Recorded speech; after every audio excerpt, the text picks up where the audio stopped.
Bien, niñas, vamos a continuar con el espacio de ciencias sociales. Mira que estaban durmiendo. Qué sueño de estos chicos. Bien, entonces, de rato estábamos hablando de lo que la Tierra, entonces ahora vamos a hablar de los océanos y los continentes, ¿verdad? Hablamos de los océanos y de los continentes.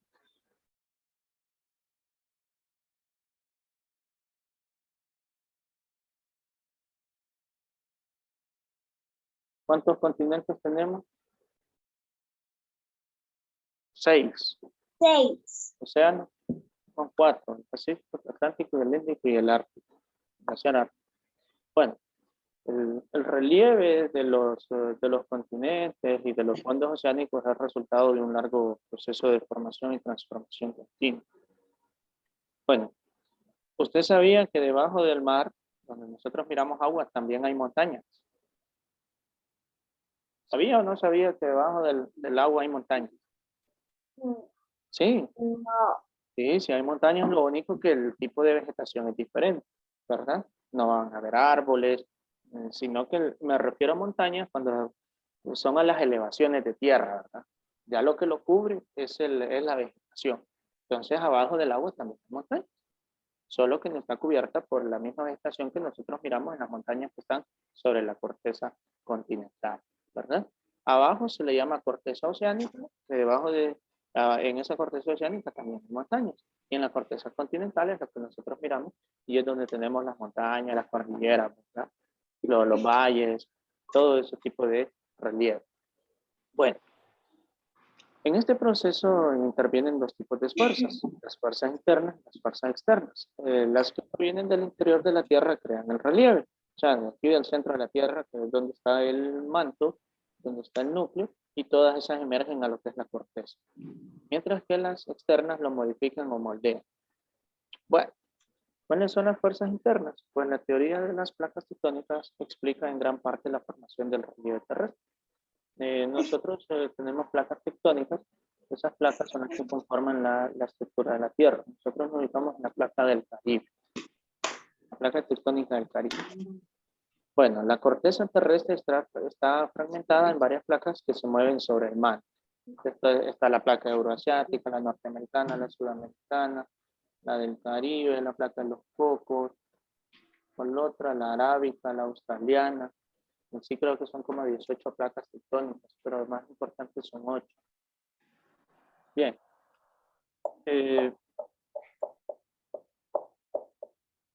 Eso referente a las fuerzas internas. Y ahí tenemos las fuerzas externas, que es el relieve, como los cambios de temperatura, el viento, las lluvias, los ríos, la acción de los seres vivos.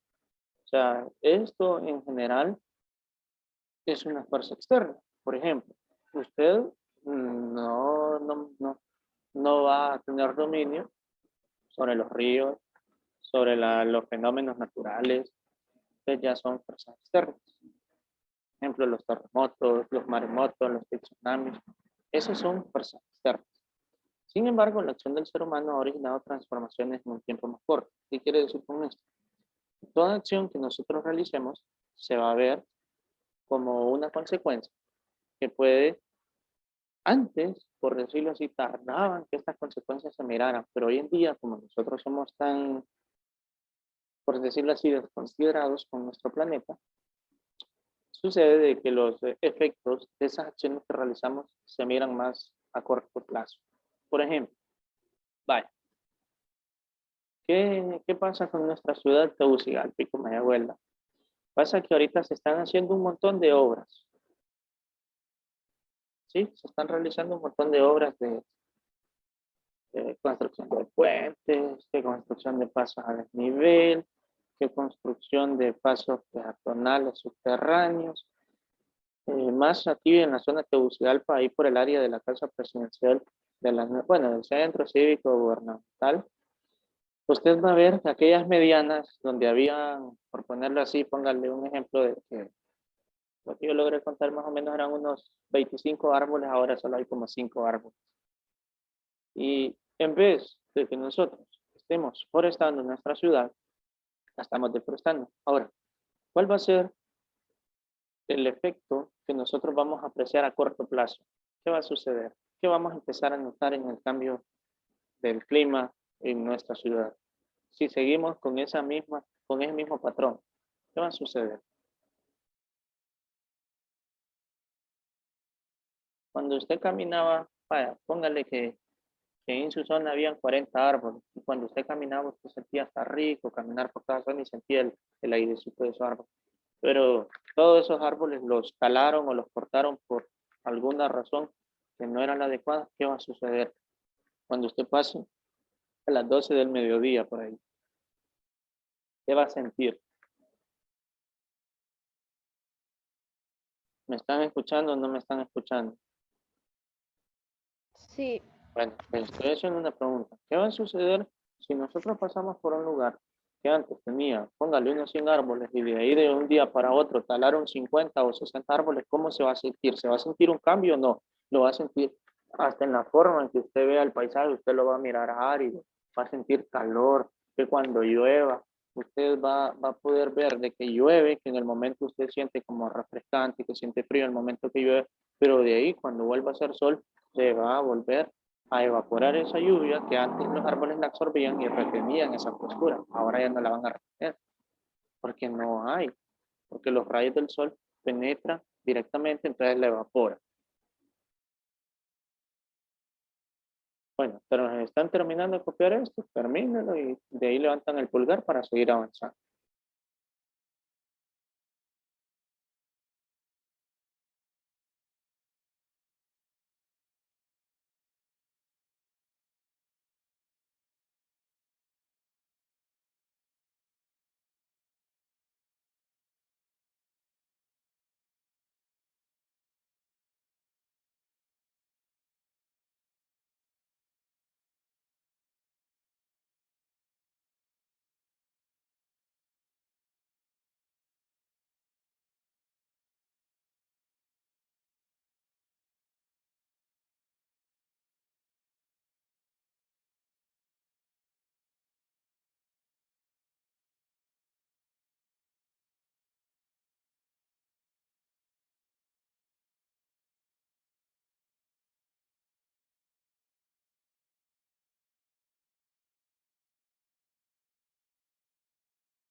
Muy bien, veo que ya terminaron de copiar. Las dos ya terminaron de copiar esto. Sí. Bueno, cuando a usted le hablen de desgaste del relieve, este se desarrolla a partir de tres procesos. Por ejemplo, el de la erosión. Pero recuerde que dentro de la erosión va la erosión eólica, va la erosión fluvial y la erosión fluvial. ¿Qué pasa cuando nosotros hablamos de erosión? ¿En qué consiste? Pues va a ser en que se desintegran, se quiebran. Cuando se refiere a fragmentación es que se quiebran, surge un quiebre en algo o desgaste de la roca. Entonces las rocas se pueden desintegrar. Cuando una roca se desintegra, se convierte en arena. ¿Sabía? ¿No? Allá con el proceso, entonces se empieza a desintegrar y se empieza a desintegrar y se convierte en arena. Cuando se fragmentan es que se quiebran y adoptan varias formas. Cuando se desgastan, usted dice, hey, esta roca ahora yo la miro más redonda. Entonces que se ha empezado a desgastar. ¿Quiénes producen este desgaste? Pues el viento, el agua y el sol y el aire. Esos cuatro agentes son los que me producen erosión. Vale. Suponga usted que usted fue al río hace un año. Escucha, usted miraba una roca de una forma y aquella roca sigue ahí en el río, pero de repente usted ya esa roca la mira distinta, ¿verdad? Pero no significa que en esos 2 años sucedió todo eso, sino que venía sufriendo esa erosión, ese desgaste hace varios años ya, pero se viene a notar en esos 2 años de que usted dejó de ir al río. Entonces usted ya mira el cambio más notorio. Cuando el agua choca en las rocas, la desgasta. Aparte que el agua arrastra otras rocas, entonces el choque de esas rocas hace que se fragmenten o que se desintegren y que las desgasta también. Y más el golpe del aire, más el sol, cuando les da el sol, más la lluvia, más esa fuerza con la que va el agua, entonces las desgasta. Y hay erosión por esos cuatro agentes. El transporte se refiere a los materiales fragmentados que se trasladan por la acción del agua del río, los glaciares, los vientos, etc. Vaya. Si cuando unas rocas, el río creció, el río va a arrastrar rocas. Esas rocas van y van chocando con otras rocas o con todo lo que va encontrando alrededor por el camino donde ellos van, ¿verdad? Por donde va el cauce de su río.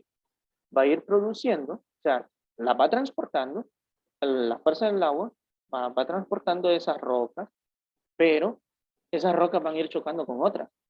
Y ahí se va a ir dando fragmentación. De repente dio un choque, ¡pum! Se quebró esa roca y se partió en 4, se partió en 2, se partió en 8, etc. ¿Sí? ¿Sí me están entendiendo lo que les estoy diciendo o todavía no? Sí. Bueno, lo mismo sucede. El viento transporta arena, transporta polvo.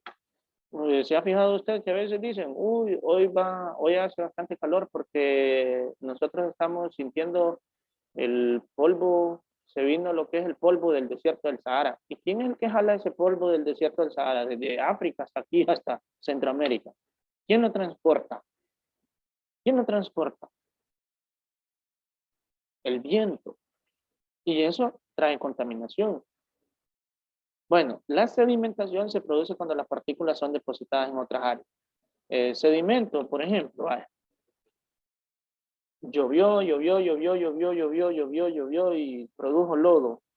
Y ese lodo, como el agua jaló bastante tierra, cuando toda aquella tierra estaba suelta, cuando llovió, y allá por decirlo así, allá en el barrio del Chile fue a quedar toda esa agua y toda esa tierra. Entonces, eso es sedimento.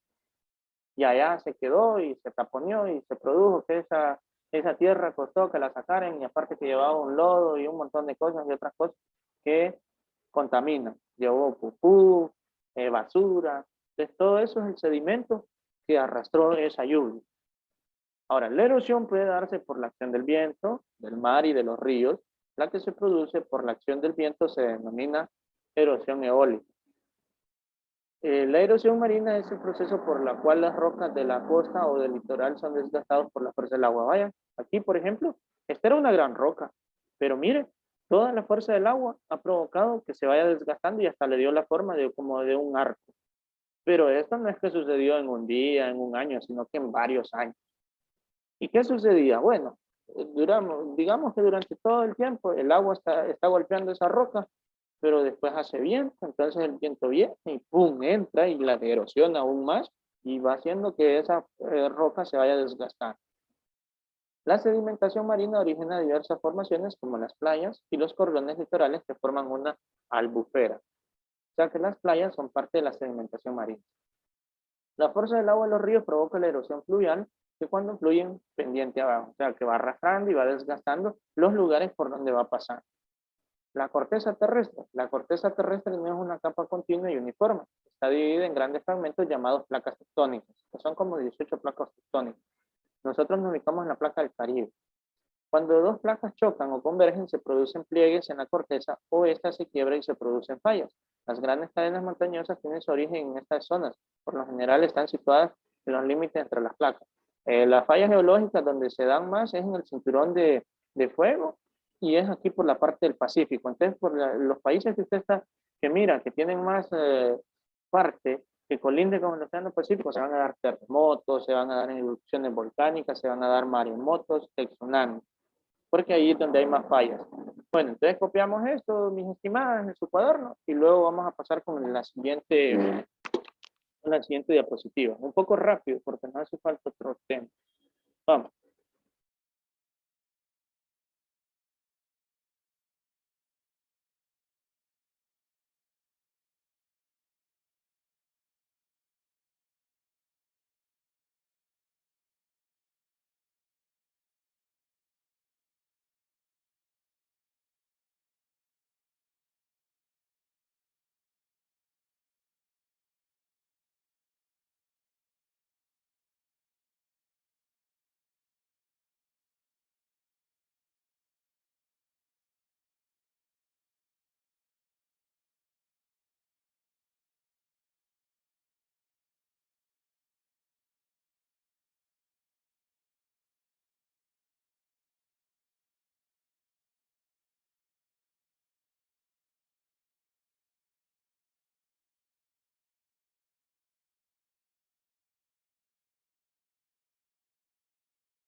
Ok.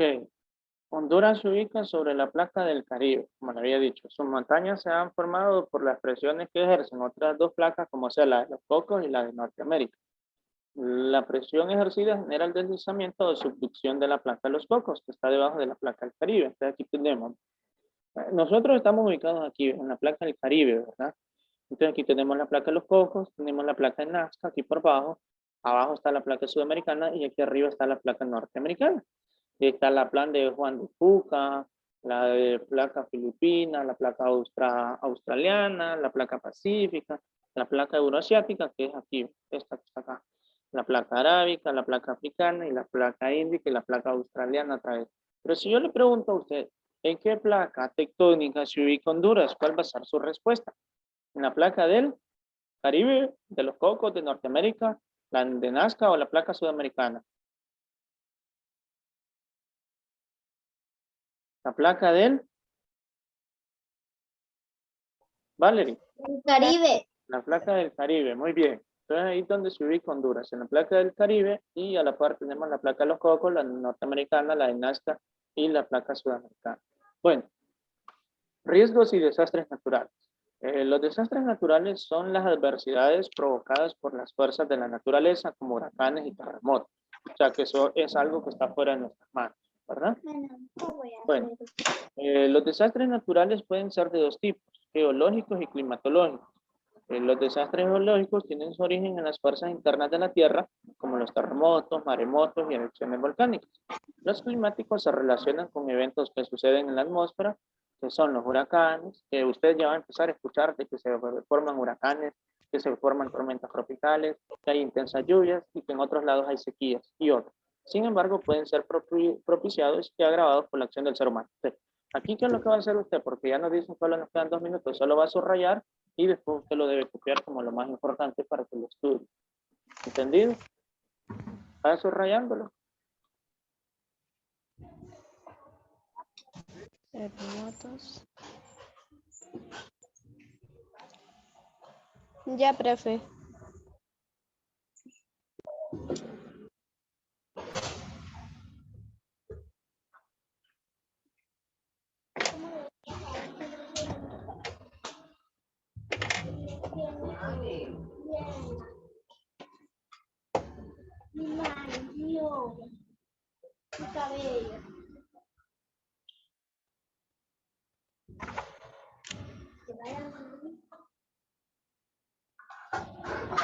Muy bien, ¿ya terminaron de subrayar? Bueno, Sí. ¿qué es otro factor que contribuye a los desastres naturales? Pues las construcciones inadecuadas y ubicadas en lugares de riesgo, como las laderas, de los barrancos o cerca de los ríos. Tienen más probabilidades de ser afectadas por este evento. Vayan subrayando.